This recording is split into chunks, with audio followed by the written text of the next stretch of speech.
Wiggins was obviously dehydrated, and if you've seen the pictures, you know he was very disheveled and possibly coming off of drugs because we understand he was a meth user. We are now, though, going to Dan Kennedy because I believe that Wiggins has been taken to a local hospital. Dan, are you there now? Hey, we are here. In fact, we are standing right outside of that hospital where Stephen Wiggins is still inside over here at TriStar Natchez ER. You can imagine 48 hours in the woods. You're going to need medical attention. Suffering from dehydration, according to the Hickman County Sheriff's Department. He's found laying there on the side of the road. The sheriff said also coming down off drugs, it appeared. So several issues to treat. And also with all that time in the woods, basically has injuries consistent with those of somebody who would be out in the elements for a few days. They say nothing serious, nothing life-threatening. Basically, what you see in that picture that has now become infamous of Stephen Wiggins being taken into custody this morning by the Tennessee Highway Patrol. And Sky 5 is, in fact, circling overhead at TriStar Natchez ER as we have all eyes on this escort. Pretty soon, Stephen Wiggins is going to be transported, once he gets the clear by doctors, to the Dickson County Jail. It's about a 30-minute ride just north of here. They're going to travel through downtown Dickson and eventually into Charlotte, Tennessee, where the Dickson County Jail is located. Now, he was arrested in Hickman County, but it was right on the county line. This is a case that is going to be prosecuted in Dickson County. The district attorney, we are told, is going to seek the death penalty, and he is going to be held in the Dickson County Jail, and he will be taken there to face those first-degree murder charges. He'll be alongside a woman who was also earlier charged this week, who we believe to be the girlfriend of Wiggins. She is already in that jail, already facing that first-degree murder charge. So, Vicki and Adam, we have all eyes on this hospital. We expect Wiggins to leave here very shortly and then get that police escort to the jail where he'll be booked this afternoon. Back to you. All right. Thanks so much, Dan.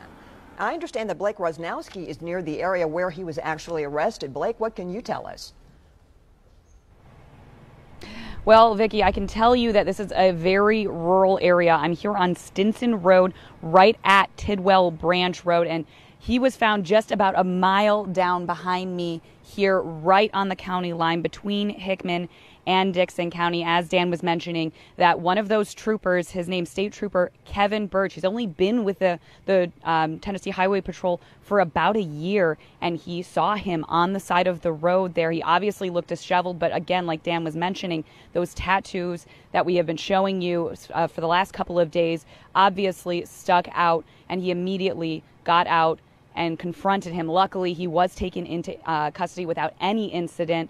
Obviously, as Dan was mentioning, he is dehydrated. He had to get taken over to the hospital. I've been out here for the last couple of hours and just seeing just multiple cars coming through. I saw everyone from people from Hickman, people from Dickson. I even saw Metro Nashville Police Department cars coming through. Everyone, all hands on deck to comb through this area, make sure they get all of the evidence, because this has obviously rocked this community for the last couple of days. I actually spoke to a neighbor. He didn't want to speak with us on camera, but off camera, he was elated when I told him that they had caught Stephen Wiggins. He said that he has been in his house for the last couple of days, and he needed to get outside and do some housework, but he was nervous to get outside because he knew that Stephen Wiggins was still out and on the run, and obviously dangerous if he was able to so senselessly take the life of anyone, a police officer. And so he was just very thankful and proud of these troopers and everybody who has been here in law enforcement, who has helped to bring him into custody. And thankfully, without incident, now he will be able to be prosecuted to the full extent of the law. Still over there at the hospital at this time, but he will obviously be then going over to Hickman County, where we'll expect for him to be booked soon. Vicki, we'll send it back to you. Blake, people obviously are breathing a big sigh of relief there. What other kinds of responses have you heard? For the most part, we've just been seeing everybody as they pass by, when they talk to the troopers who are off here blocking the road, everyone just thankful. The troopers, when we walked up, they told me we got him.